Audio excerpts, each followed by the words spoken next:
आज हमारे सामने बैठे हैं बिहार के कर्मठ, ईमानदार, किसान, मजदूर और गरीबों के नेता माननीय श्री भगवान सिंह कुशवाहा जी। और ये बिहार सरकार में ग्रामीण विकास मंत्री भी रह चुके हैं। आज मैं इनसे कुछ वार्तालाप करूंगा और बिहार की राजनीति के संदर्भ में और आज जो प्रमुख घटनाएं हो रही हैं बिहार में, उसमें राजनीति किस स्थान पर है और राजनीति को किस स्थान पर होना चाहिए, ये आज हम इनके साथ वार्तालाप में चर्चा करेंगे। श्री भगवान सिंह कुशवाहा जी, हाँ, आपसे एक प्रश्न पूछना है कि जो अधिकार रैली अभी बिहार सरकार के माननीय मुख्यमंत्री श्री नीतीश कुमार के द्वारा किया गया या जदयू के द्वारा किया गया, ये कितना प्रभावी रहा? सबसे पहले मैं आपको बताना चाहूँगा कि आज़ादी के बाद प्रथम बार नीतीश कुमार के नेतृत्व में अधिकार रैली का आयोजन किया गया, जो एक मुद्दा था बिहार की तकदीर बदलने का, बिहार की भविष्य बदलने का और 10.5 करोड़ लोगों के तकदीर में आमूल समूल परिवर्तन करने का। और मैं समझता हूँ ये सिर्फ रैली में लोगों को जुटान ही नहीं दिया, बल्कि रैली ने पूरे राजनीतिक दल के लोगों को सोचने के लिए मजबूर कर दिया, मजबूर किया कि अब बिहार के विशेष राज्य के दर्जा देना ही पड़ेगा, दिल्ली में किसी की भी सरकार हो। तो एक जन दबाव भी बढ़ा है इस रैली से। मैं ये जानना चाह रहा था कि जैसे कि पहले भी बिहार में एंटी प्रेस रैली हुआ है 1982 में, और फिर राजद के मुखिया जो है लालू प्रसाद जी का गरीब रैली और लाठी रैली। 1977 में 30 जनवरी को श्री जयप्रकाश नारायण के द्वारा संपूर्ण क्रांति रैली।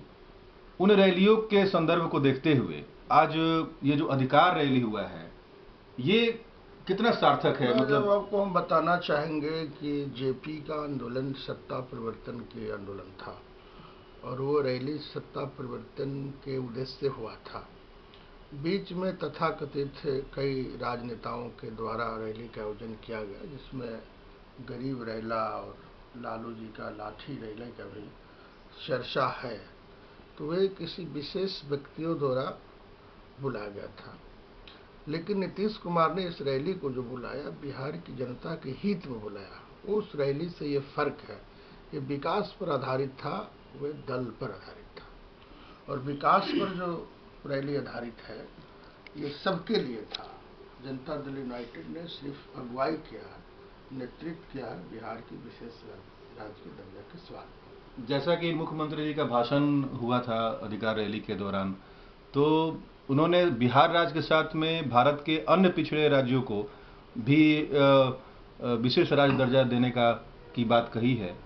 तो हमको लगता है कि अब मुख्यमंत्री अपना छवि जो है वह बिहार राज्य के स्तर से उठाकर नेशनल स्तर पर ले जाना चाहते हैं। इस संदर्भ में आप क्या कहना चाहेंगे? दरअसल हम एक बात जरूर कहेंगे कि बिहार एक राज्य है, लेकिन बिहार में जो बदलाव हो रही है और समाज के सबसे कमजोर तबका, जिनको दुनिया में, देश में और राज्य में कोई राजनीतिक तौर पर पूछने वाला नहीं था, नीतीश कुमार ने राजनीतिक सत्ता का हकदार बनाया और इसके चलते पूरे दुनिया में इनकी चर्चा है।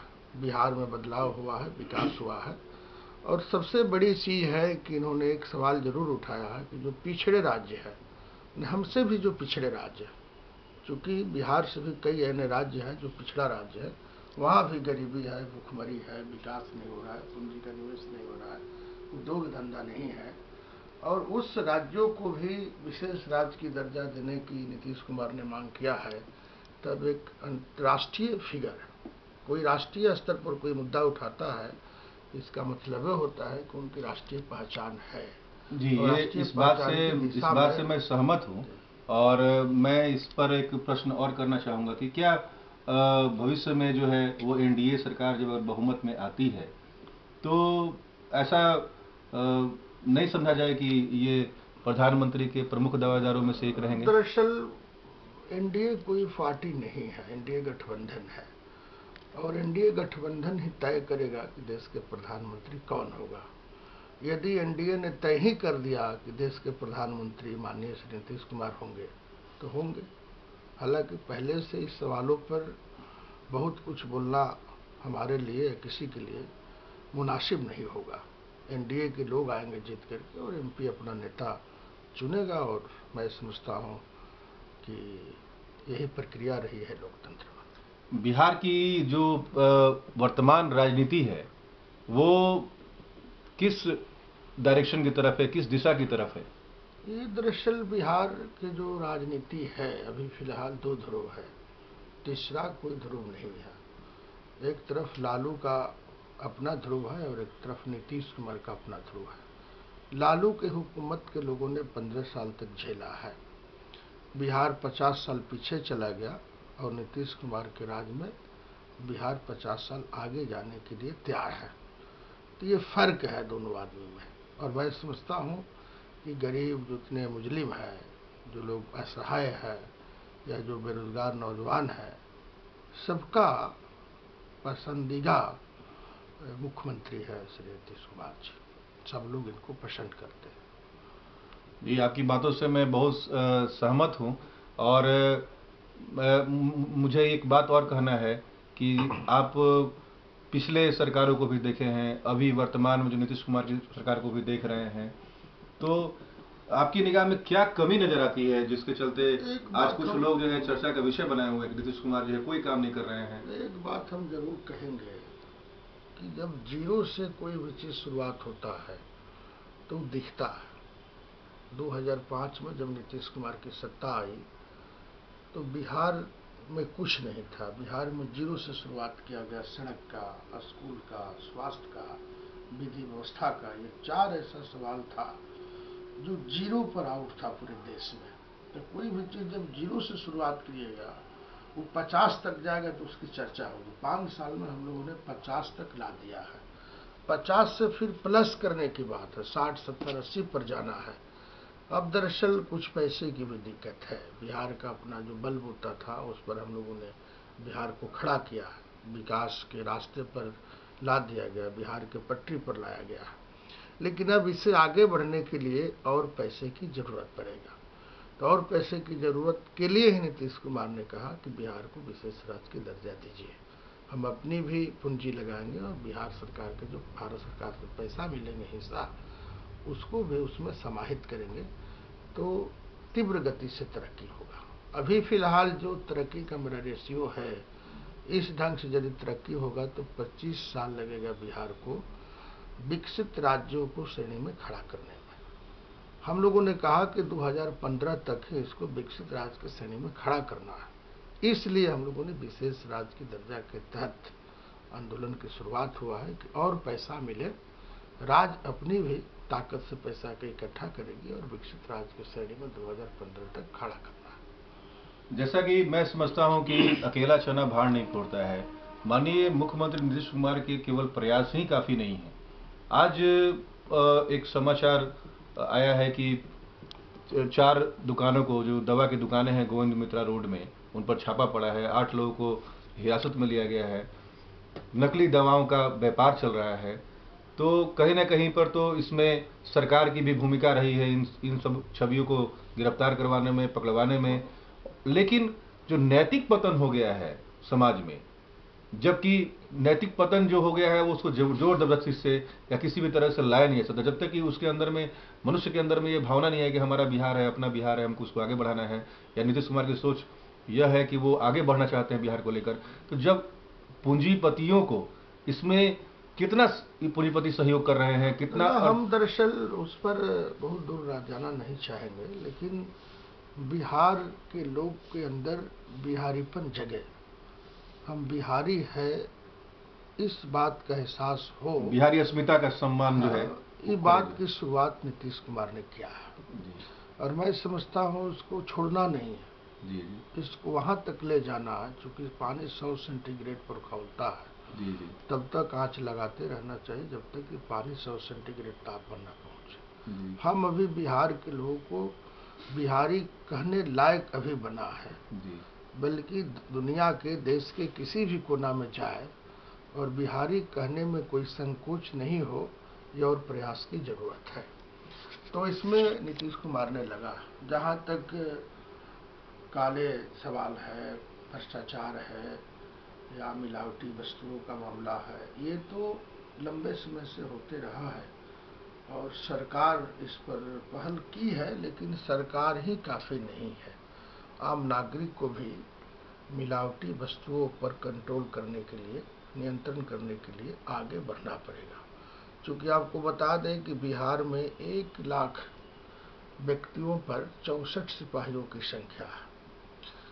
अब 1 लाख पर 64 सिपाही विधि व्यवस्था को कंट्रोल नहीं कर सकता है, तो ऐसी स्थिति में आम पब्लिक को भी आगे आना होगा, बदमाशों को चिन्हित करना होगा और सरकार ने जो दंडात्मक कानून बनाया है उस कानून को पाठ बनना पड़ेगा आम जनता को भी, तभी ये सब कुछ रुक सकता है।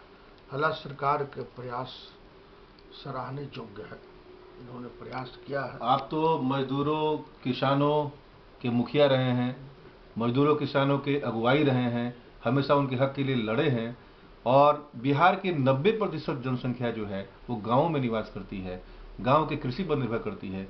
आज जितना भी भूभाग कृषि के योग्य है उतने भूभाग में अमेरिका और इंग्लैंड 500% ग्रोथ अपना लेता है।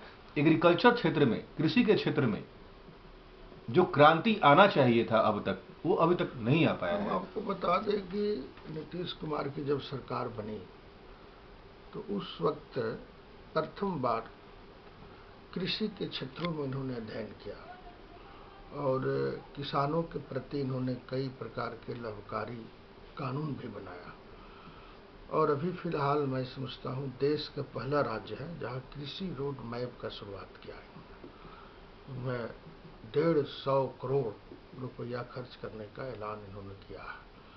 अब उसके माध्यम से कृषि के क्षेत्रों में तरक्की होगी। हमने पहले ही कहा कि बिहार सदियों से पिछड़ा राज्य है, यहाँ 85 लाख हेक्टेयर जमीन बाढ़ से, कभी सुखाड़ से प्रभावित रहता है और कृषि के क्षेत्र में बहुत कुछ नहीं हो पाया था 65 साल की आज़ादी में।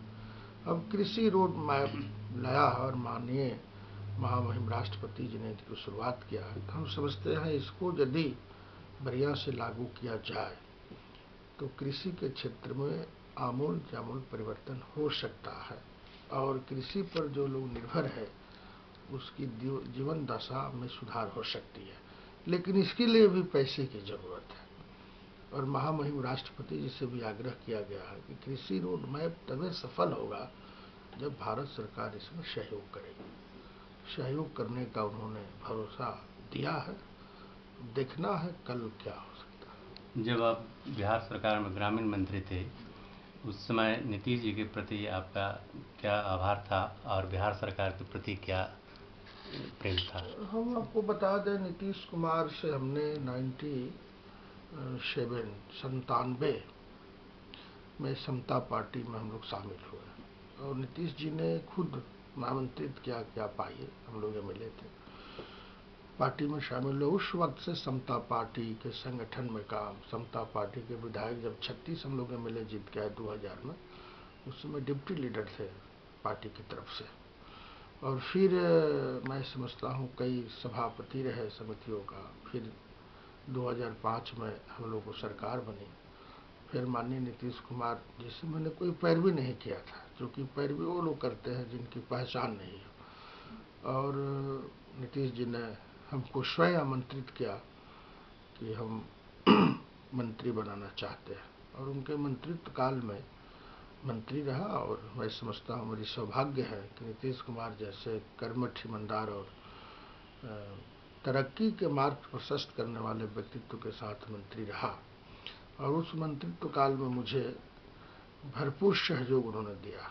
मुझे एक घटना याद है कि जब हमने 25,000 से 35,000 कर दिया, अब 35,000 से साल भर के अंदर 45,000 इंदिरा आवास में कर दिया, तो उन्होंने हमको बुलाया और बोले कि पैसा का तो वित्तीय बोझ बढ़ जाएगा। हमने कहा कि इसकी रास्ता निकाल लिया है, अतिरिक्त बजट से राशि नहीं लेना पड़ेगा।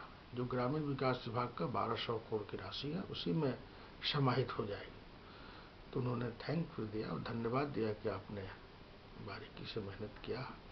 और आपको बता दें कि पूरे देश में प्रथम स्थान आया था जब हम मंत्री थे नरेगा में। 4400 करोड़ रुपया एक साल में खर्च हुआ था और 10 लाख अतिरिक्त इनाम के स्वरूप इंदिरा आवास भारत सरकार ने हमको दिया था, खर्चा किया उसके एवज में।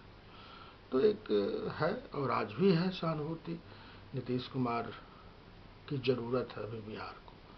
भले नीतीश कुमार की ज़रूरत न हो सत्ता का, वो अलग बात है, लेकिन नीतीश कुमार की ज़रूरत है 10.5 करोड़ लोगों का, और उसमें से 50% नौजवान है जिसके हाथ खाली है, किसान का खेत खाली है, गरीब का पेट खाली है।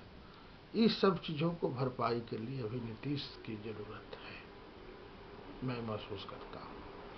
जी, मुझे एक बात और करना है कि आपका मिजाज कुछ शायरी वाला है, तो कुछ अपने बातों को आप शायरी अंदाज में बताएं ताकि ये ऐसा बात कोई हम शायरी वायरी करते नहीं है। कुछ अंदाज में आप बताएं। कुछ आपका ना, पसंदीदा गीत है तो वो बताइए। हमारी कोशिश होगी जी। और आज भी कोशिश है कि नीतीश कुमार जिस बिहार के विकास की रथ को आगे बढ़ा रहे हैं उस रथ को आगे बढ़ाए। हम लोग उसकी सवारी तो नहीं कर सकते, लेकिन उस रथ के चक्का के रूप में हम लोग काम करेंगे आगे बढ़ाने में। यही हम अपनी तरफ से कर सकते हैं। जी, आपका बहुत बहुत धन्यवाद। और एक बात मैं और कहना चाहता हूँ कि कौन कहता है कि आसमां में छेद नहीं होती, एक पत्थर तो तबीयत से उछालो यारो। श्री भगवान श्री कुशवाहा जी एक नेक दिल इंसान हैं, कर्मठ हैं, मजदूर और किसानों के नेता हैं, और बिहार को इनकी भी आवश्यकता है। माननीय मुख्यमंत्री नीतीश कुमार को इनकी भी आवश्यकता है। ऐसे व्यक्ति को अपने साथ वो जोड़े रखे। ये एक कार्यकर्ता के रूप में जुड़े हुए हैं। ये कह रहे हैं कि मैं बिहार में नीतीश कुमार का आखिरी दम तक साथ देता रहूँगा। और इसके साथ ही हम अपना वार्तालाप खत्म करते हैं, समाप्त करते हैं। श्री भगवान श्री कुशवाहा के लिए आने वाले भविष्य के लिए बहुत बहुत शुभकामना। धन्यवाद। आपको भी धन्यवाद। सब दे देंगे। सब ले लग क्या हुआ?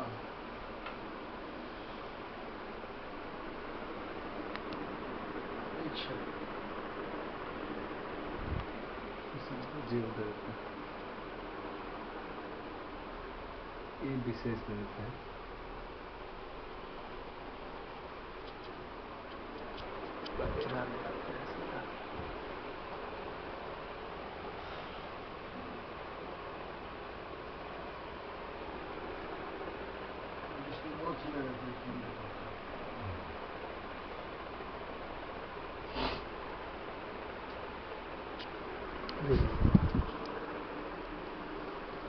काफी